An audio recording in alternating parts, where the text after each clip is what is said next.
Sugar control ಆಗಬೇಕು ಅಂತಂದರೆ ನಮ್ಮ ಜೀನಿ ಶುಗರ್ ಆಮ್ಲನ ಯೂಸ್ ಮಾಡಿ. ಯಾಕೆಂದರೆ ಬೆಟ್ಟದ ನೆಲ್ಲಿಕಾಯಿ ಜೊತೆ ಇತರ ಧಾನ್ಯಗಳನ್ನ ಸೇರಿಸಿ ಮಾಡಿರುವಂಥ ಶುಗರ್ ಆಮ್ಲ.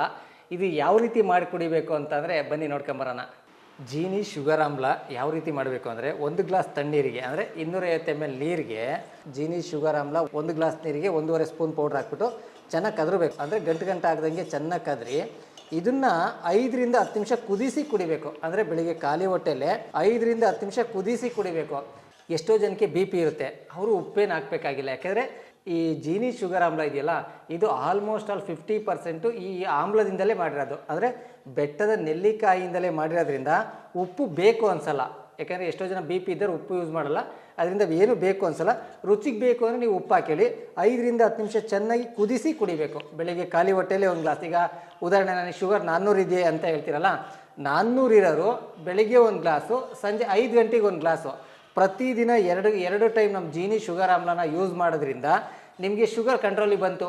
1 ತಿಂಗಳಲ್ಲೇ ಶುಗರ್ ನಾರ್ಮಲಿ ಬರುತ್ತೆ, ಒಬ್ರಿಗೆ 2 ತಿಂಗಳಲ್ಲಿ ಬರುತ್ತೆ, ಒಬ್ರಿಗೆ 6 ತಿಂಗಳಲ್ಲಿ ಬರುತ್ತೆ.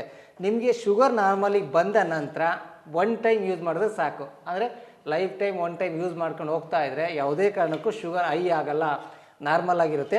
ನಿಮ್ಗೇನಪ್ಪ ಜೀನಿ ಶುಗರ್ ಆಮ್ಲನ ಯಾವಾಗಲೂ ಕುಡಿಯೋದ್ರಿಂದ ಬರೀ ಶುಗರ್ ಒಂದೇ ಅನ್ಕೋಬೇಡಿ. ಸುಸ್ತು, ನಿಶಕ್ತಿ, ಜಾಯಿಂಟ್ ಪೇನು, ಕೊಲೆಸ್ಟ್ರಾಲ್ನ ಸಮೇತ ಈ ಆಮ್ಲ ಕಡಿಮೆ ಮಾಡ್ತಾ ಇರುತ್ತೆ. ಪ್ರತಿದಿನ ಬೆಳಿಗ್ಗೆ 1 ಗ್ಲಾಸು, ಸಂಜೆ 1 ಗ್ಲಾಸ್ ಪ್ರತಿದಿನ ಕುಡಿಯೋದ್ರಿಂದ ಶುಗರು ಕಂಟ್ರೋಲ್ ಆಗುತ್ತೆ, ಹೆಲ್ತಿಯಾಗೂ ಇರ್ತೀರ. ತಡ ಯಾಕೆ ಮಾಡ್ತೀರಾ? ಈ ಡಿಸ್ಪ್ಲೇ ಮೇಲೆ ಕಾಣ್ತಿರೋ ನಂಬರ್ಗೆ ನಿಮ್ಮ ಅಡ್ರೆಸ್ನ ವಾಟ್ಸಪ್ ಮಾಡಿದ್ರೆ ನಿಮ್ಮ ಮನೆಗೆ ಜೀನಿ ಶುಗರ್ ಆಮ್ಲ ಬರುತ್ತೆ.